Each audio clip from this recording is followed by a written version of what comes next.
It's a pleasure to introduce William Clarence-Smith.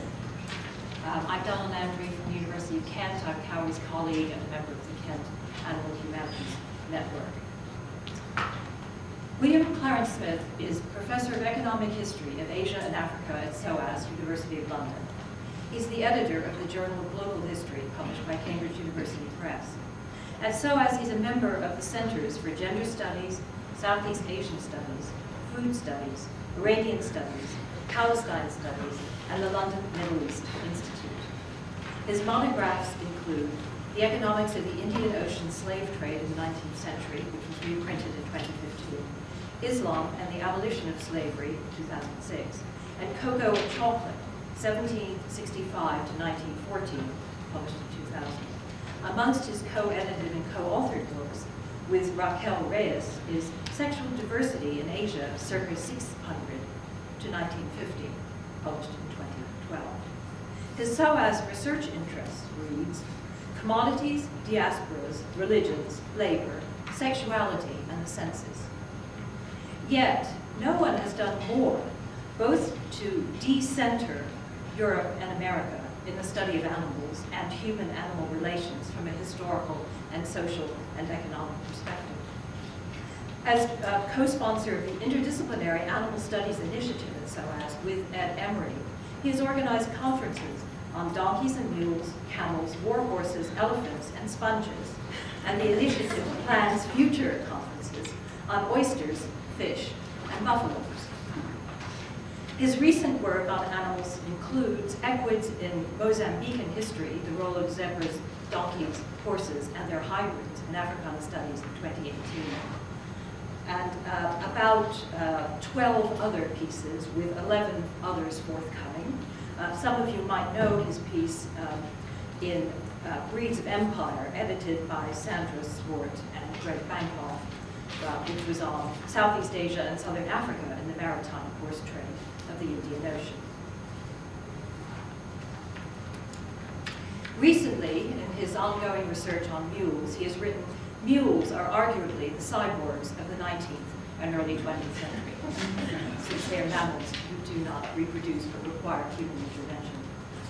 And in a paper which I think is still work in progress, has not yet been published, called Mules and the Making of Modernity, circa 1400 to 1945. So just think of that historical time span. He writes, "Library shelves around the world groan with the weight of tomes dedicated to African slaves, Amerindian peones, or Chinese coolies, but are almost empty of publications dedicated to mules.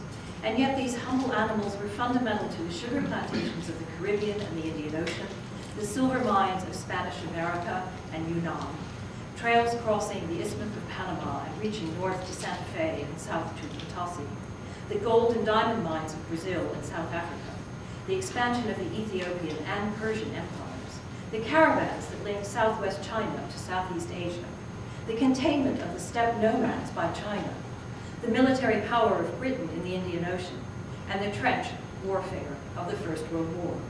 As a sterile hybrid of horses and donkeys, mules only exist as the result of human breeding. Typically, they were bred far from where they were employed, giving rise to movements over thousands of miles of land or water. All in all, this was a stupendous enterprise which needs to be recognized in the annals of global history." So we look forward to hearing from William on From Sail to Steam, the maritime transport of equids and other animals. Please welcome William.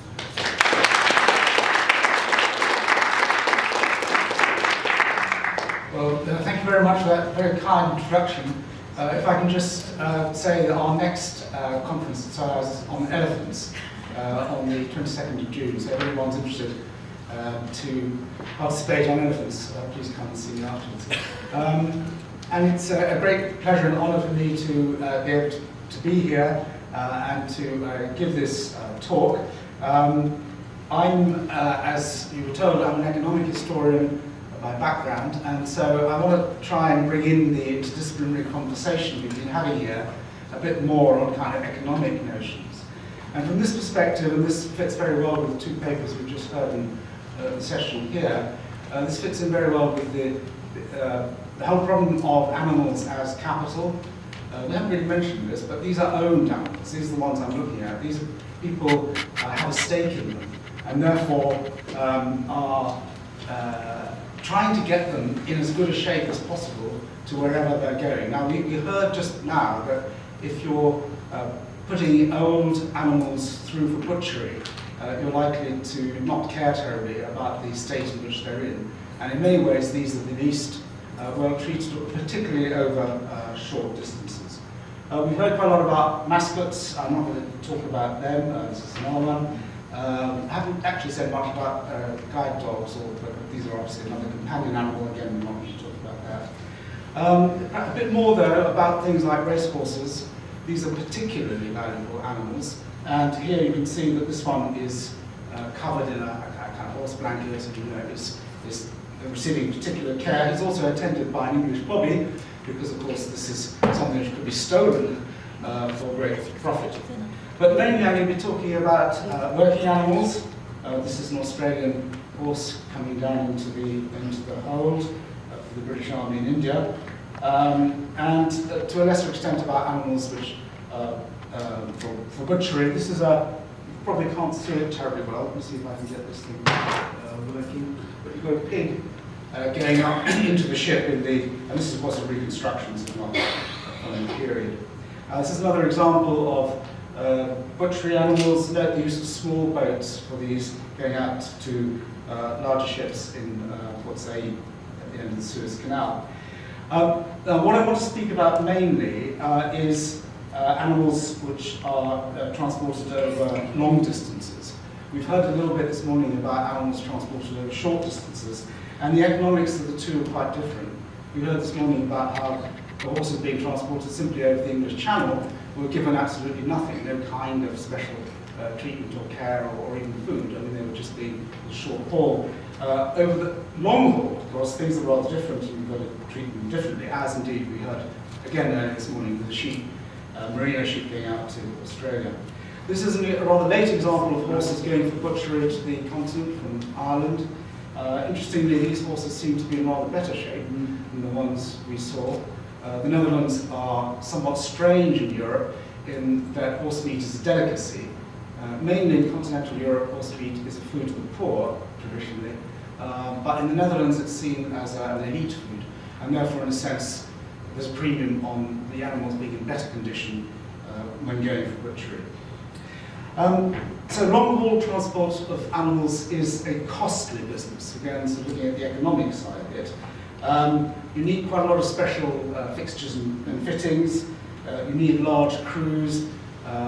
You need special grooms to look after the animals. And of course, what this immediately brings to mind is the slave trade.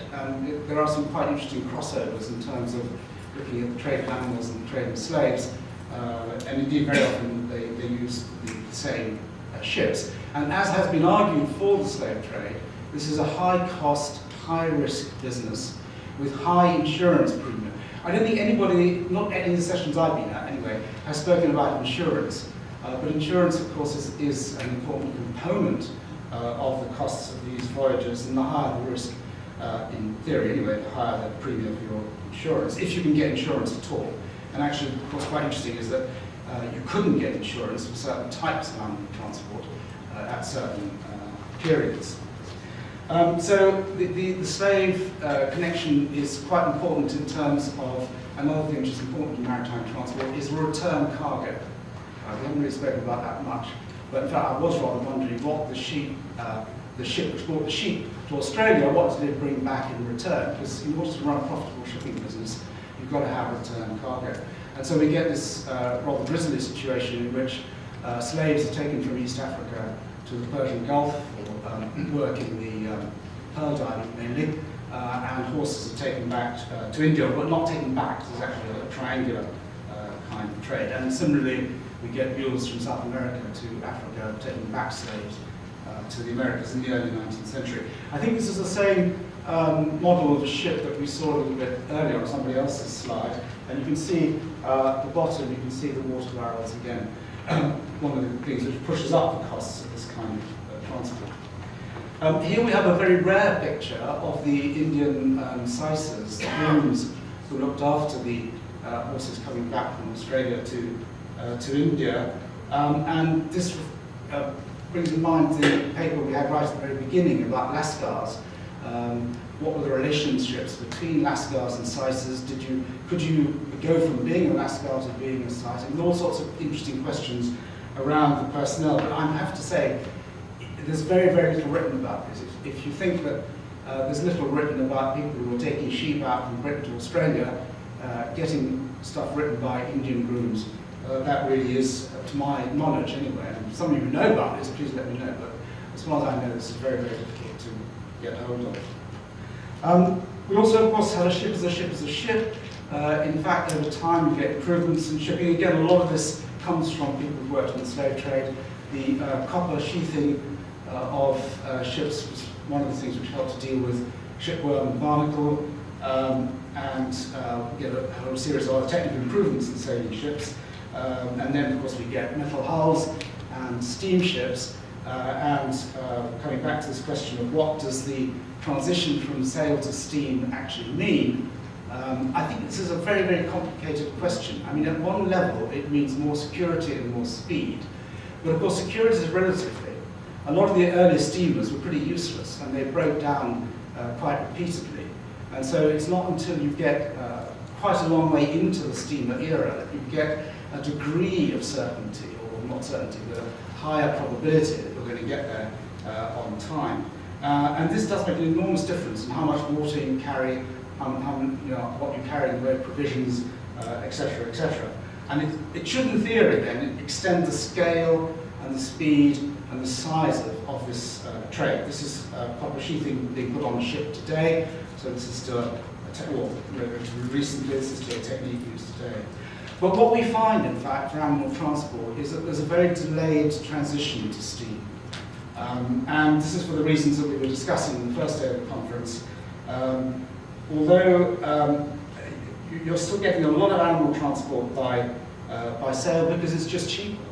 And this is one of the problems about what kind of cargo you're transporting. If you're transporting old and lame animals for butchery, why bother with more secure and effective, more expensive steamship?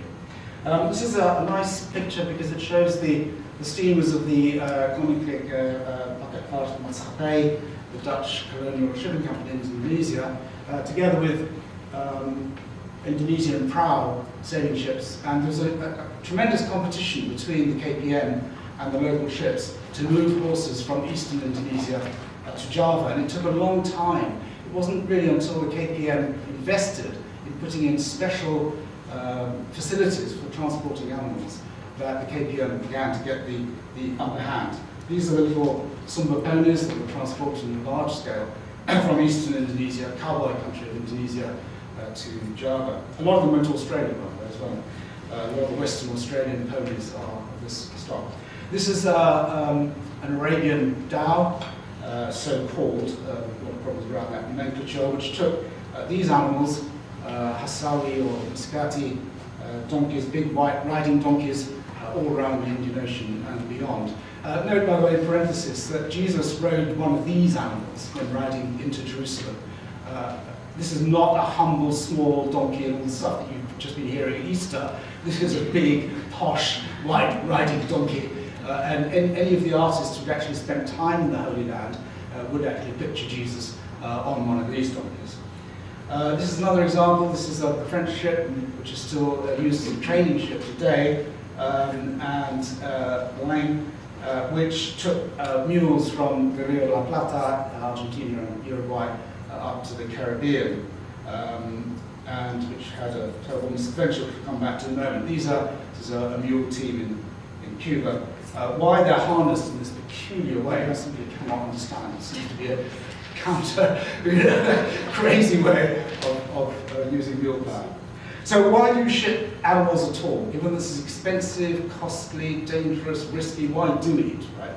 So an obvious reason is geography. I mean, you simply, if you're an island, if you're Britain, you want to get your horses over to Antwerp, you simply got to ship them, at least until the 20th century. There are also some geographical barriers. Why do you move mules by sea from the Rio de la Plata to the Caribbean, well, basically the Amazon basin gets in the way.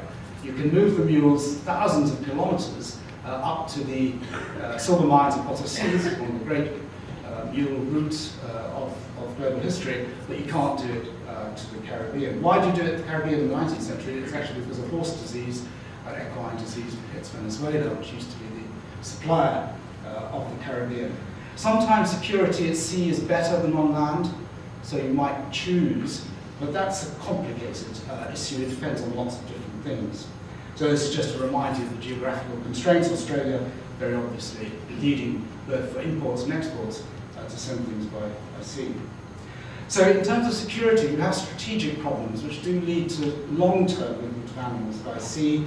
One of the most famous examples of this is southern India, which remained under Hindu rule when the north of India went under Muslim rule, and the Muslims basically said, right, we're going to stop you getting horses because that way we're going to beat you. So what the Hindus did was to say, right, well, we get horses by sea. And so this leads to a long term. And the British basically inherit this in a slightly different way, in that they never managed to conquer Afghanistan, and the Afghans again say, right, you're not going to let your horses through. So the Brits also have to get them by sea from the Gulf. Again, a similar, again, very famous example from China, when the Ming take over from the Yuan dynasty, the Mongol dynasty, the Mongols retaliate by saying no horses.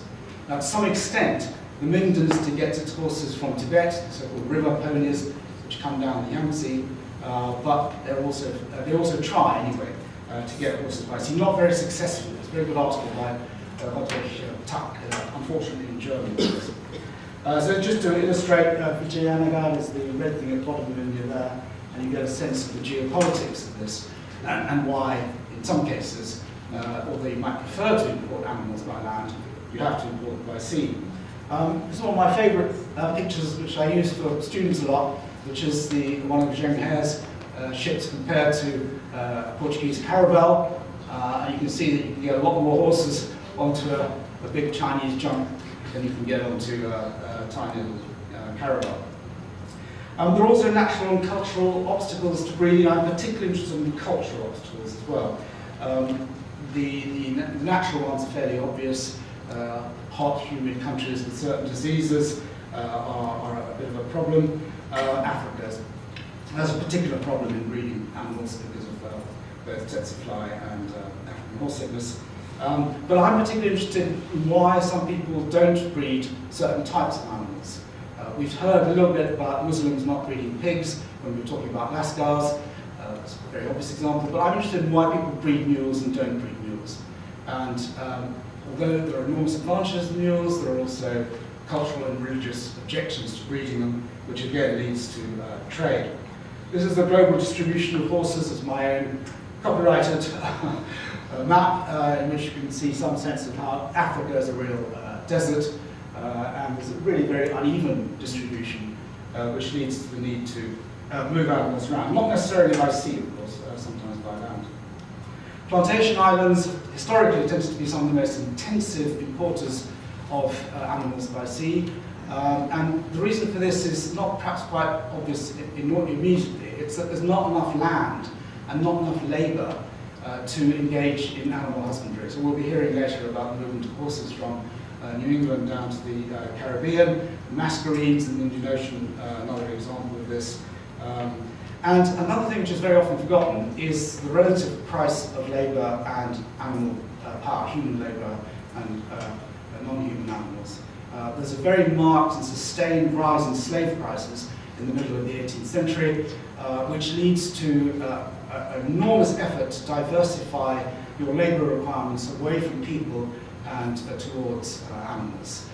Not usually in terms of ploughing, but more in terms of transport and various other things of that kind. So here we have an example from the early 19th century, and you might think that wind power takes over in terms of, say, crushing cane, but of course the wind doesn't blow all the time. As all the proponents of sources of energy have discovered, wind is a slightly fickle friend, and so what you find is that plantations like this, which had a big windmill for crushing cane, would nearly always have an animal mill as well, in case the wind didn't blow. The same is true of tidal mills in Suriname, which is another way of trying to crush the cane. So here we have a horse mill and these you have all over the Caribbean area.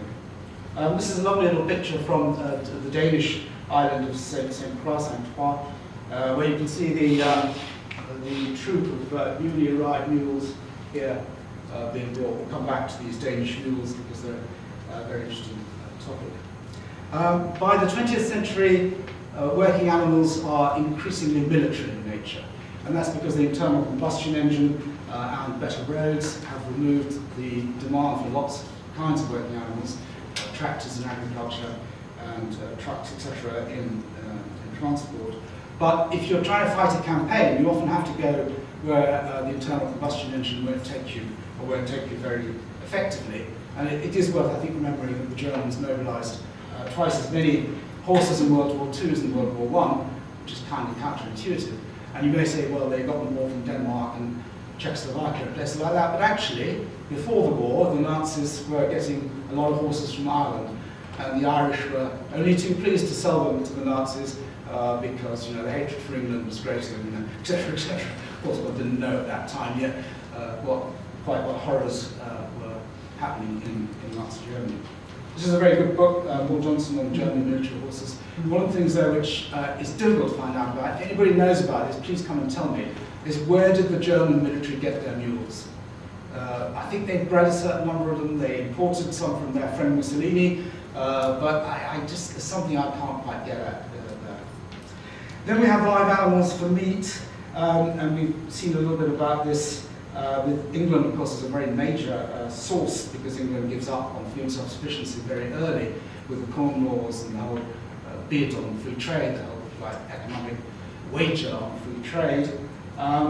But live animals over long distances are not a very good proposition, and we get the added problem of disease. So the Argentinian export of animals on the hoof for butchery to England more or less ceases in 1900 with foot and mouth developing in the Pampas and an embargo being placed.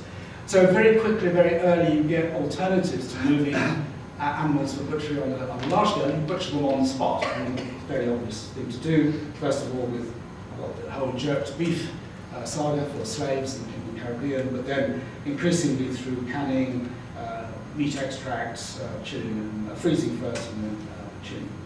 This is a saladero in Buenos Aires, where you can get a sense of the scale of this sun drying, basically, of beef.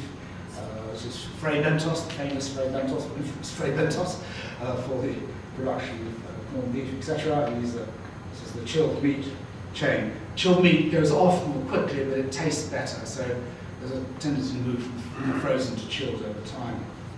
Nevertheless, we get one big market which persists to this day for butchered animals coming in on the hoof, and that's the Islamic market for two reasons.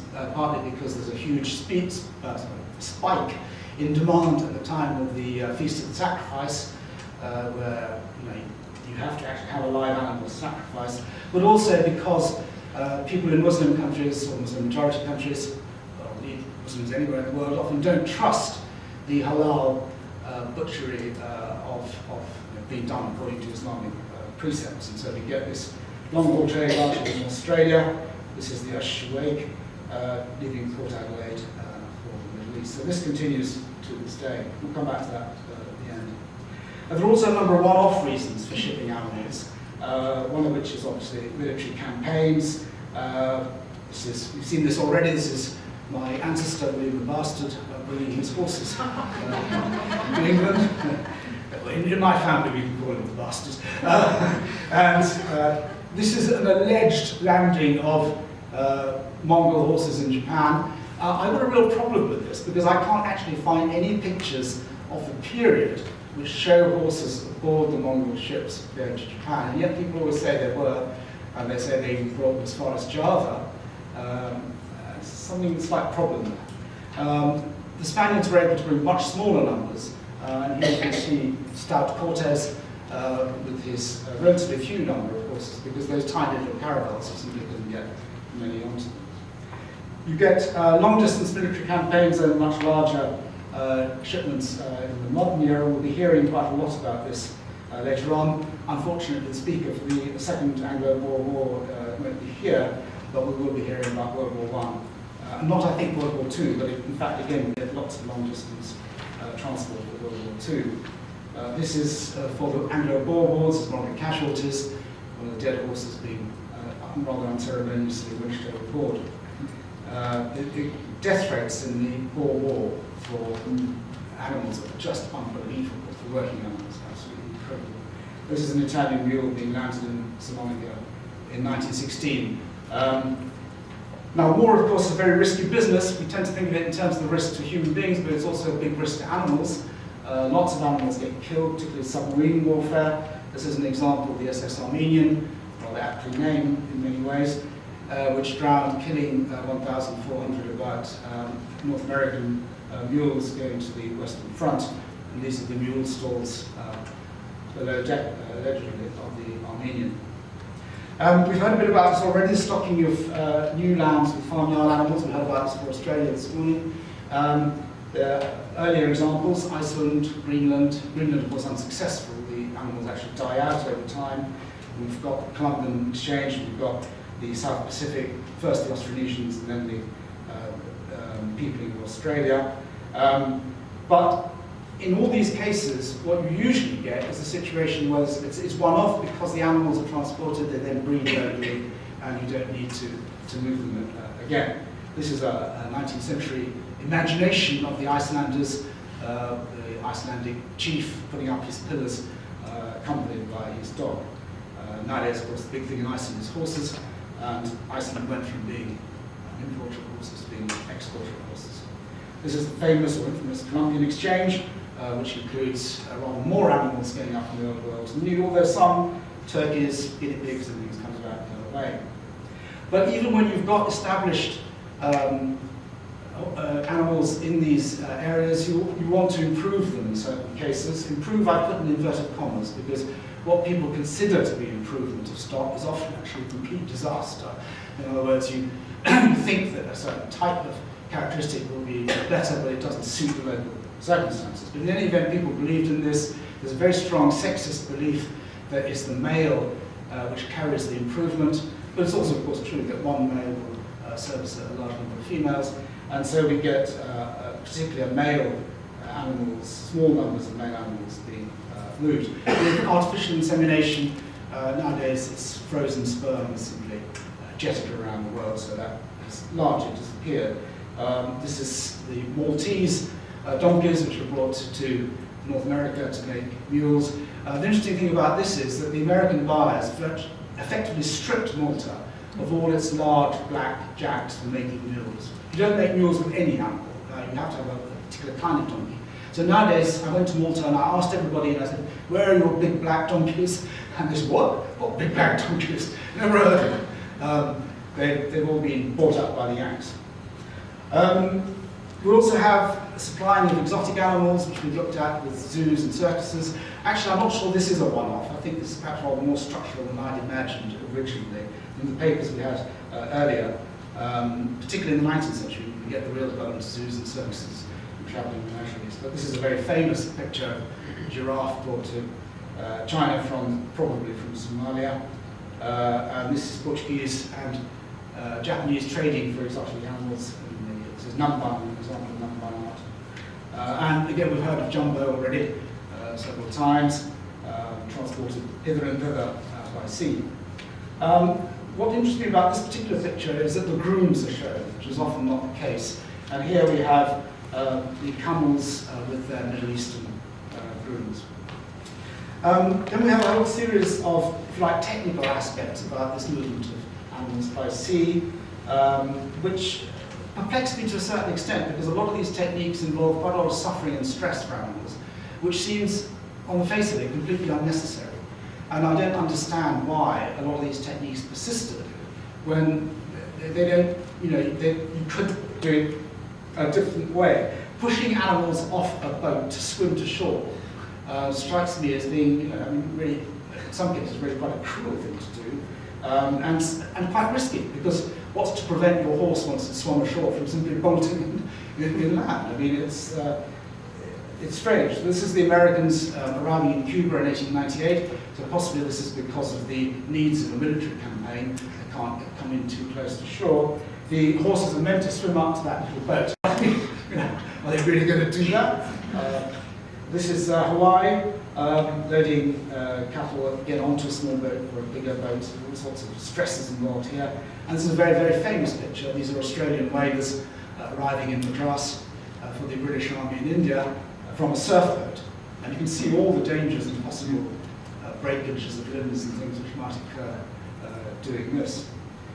This is more or less contemporary. This is cattle being unloaded directly onto a beach, but at least they're being unloaded from close to the beach itself. We have a whole series of hoists and slings and things, slow, liable to break, very stressful and frightening for the animals. This is an early example where the Spaniards have blindfolded the horses in order to try and lessen the stress and fear. Whether it lessens it or increases it, I'm not sure. I think I might be even more frightened if I was blindfolded and hoisted onto a ship. This is, again, the Americans in Puerto Rico in the Spanish-American War. This is the US Civil War, actually. Again, they're being made to swim behind the small boats. And this is an elephant being hoisted, a difficult technical feat often to get an elephant onto a ship. And we get some really bad methods. This is a whole series of sheep. I mean, this seems to me just abysmally cruel thing to do in India. This is Croatia, and this is a modern picture. This is a recent thing, a lot of movement of animals short distances between islands. This is Indonesia. These are these East Indonesian Timor ponies.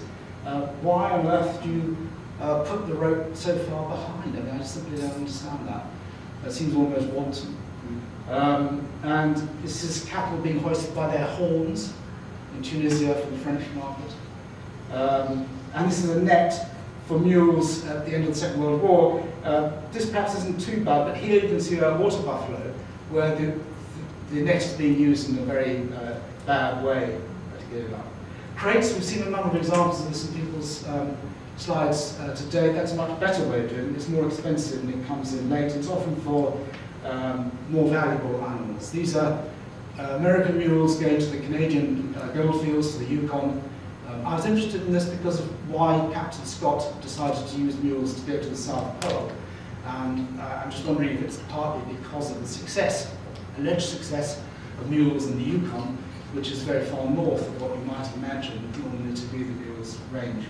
This is a giraffe, so this is a very expensive animal, being landed in a crate in London docks. Much more sensible way of getting animals on and off is gangways and ramps, particularly gangways. Why don't people use them more? This is a Bactrian camel going actually onto a small boat initially for export to America.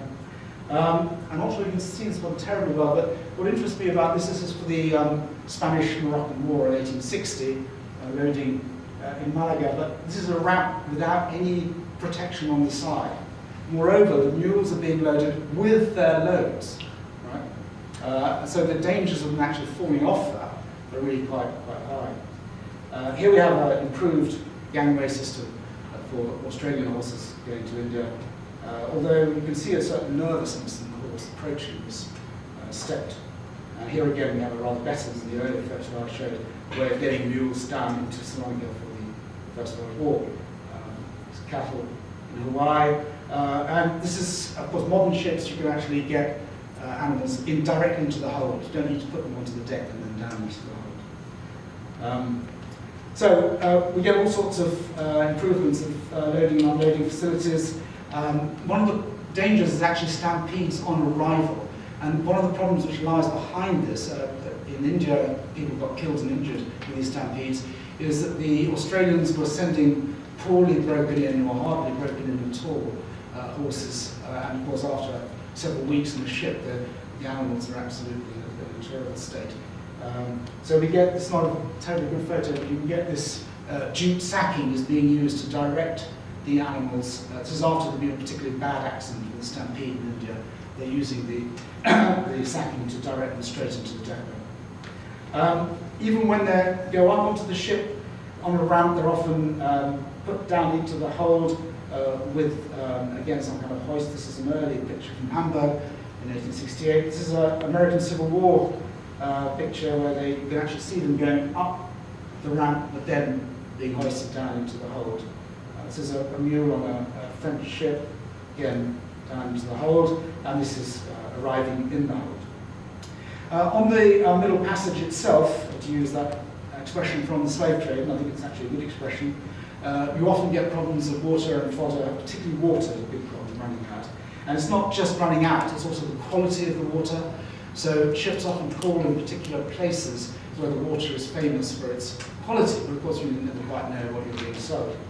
And then you have all sorts of problems with adverse winds, becalming, and whole cargoes being lost. Again, we heard about that this morning. We also get fires at sea, or fires in ports. That French ship I showed you earlier, the Denis Courant ship, the Beleng, actually caught fire in port in Beleng Pala at the mouth of the Amazon, and the entire cargo of mules was killed. This is another example of a fire at sea transporting a menagerie, where some of the animals were actually saved, the camels in this particular case. Lots of medical risks. We haven't spoken much about this, but I mean, herding a lot of animals into a very small space onto a ship is an absolute, it's a recipe for disaster.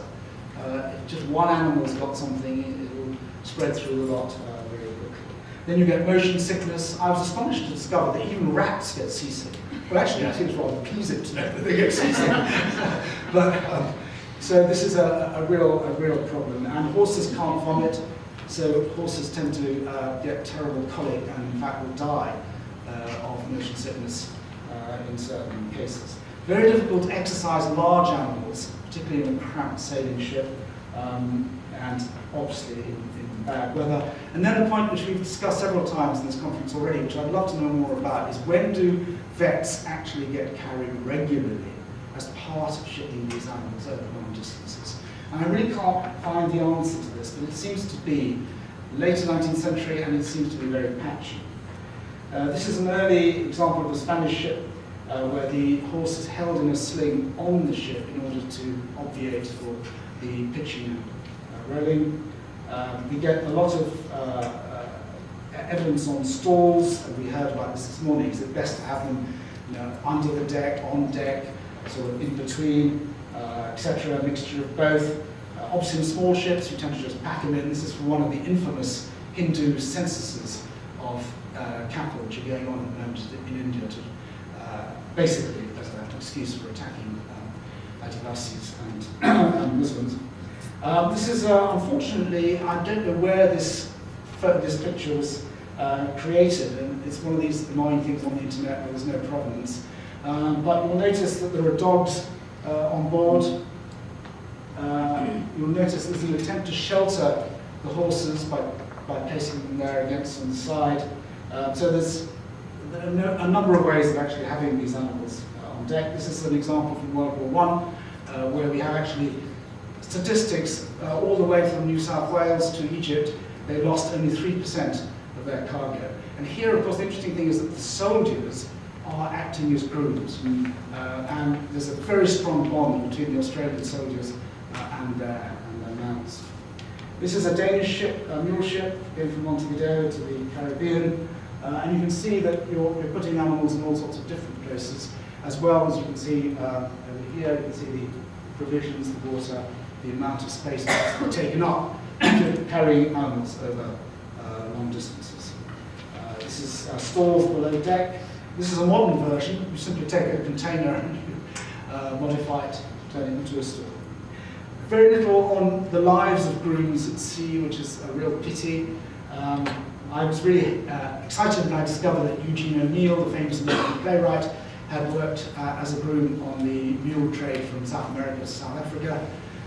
Unfortunately, he says virtually nothing about it. In fact, some scholars think that he never went and that he just invented it as a literary device. So I think actually he probably did and probably thought it wasn't worth recording. One of the things we do get is that mucking out is the really unpleasant task if you are a groom at sea. And one of the things that happens, this is from an American example, is a sudden gust of wind and you get all the stuff blown back in your face as you chuck it overboard. This is, I couldn't actually get any slides of historical mucking out, so this is a modern one. The introduction of better ships makes an enormous difference if you can afford it. This is this basic problem. If you can afford to put animals on these ships, you have to carry less water, particularly less fodder, and you're more stable, etc. We even get, with American Army mules, we even get electric lights and electric fans, which I was quite surprised actually, on their way to the Philippines across the Pacific. Why the Americans were unable to breed mules in the Philippines is another question which I not be able to answer. And today they're even air conditioned. So this is a specially built animal transport ship. It's coming back to the transport to the Islamic countries.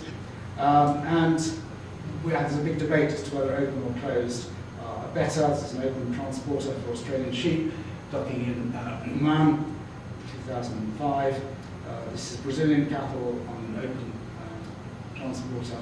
This is a closed transport ship. You can actually control the temperature and things better, but you don't get the fresh air. So finally we move to the kind of attempts to abolish this altogether. One way is transporting animals by air. Whether this is an improvement is, I think, highly dubious. Transporting animals by air is, if anything, even more stressful. Well, of course, it's quicker. And it's very expensive. So this is the sort of thing that the Sultan of Brunei transports his racehorses around the world in various aircraft. This is this is a military mule American military mule in New Guinea in 1943. I hasten to add the Sultan of Brunei's horses go in much better conditions. This is modern cabins for horses or ships. This is a container for an elephant. Whether the elephant, can you imagine being an elephant inside that thing for any length of time? Really horrendous. Still, you're on an aeroplane. This is pigs in crates being loaded onto a Chinese aeroplane. The Chinese, of course, the biggest consumers of pork in the world. So we get finally to the animal rights campaigns, which are moving for an ending to all of this kind of transport, and which have managed to force through a number of at least ameliorative, if not actually stopping the trade altogether, although New Zealand effectively banned, for the purposes of slaughter, banned transport from 2007. This is a demonstration of Port Adelaide, and we're getting more and more of these, of course, try and stop live transportation of animals.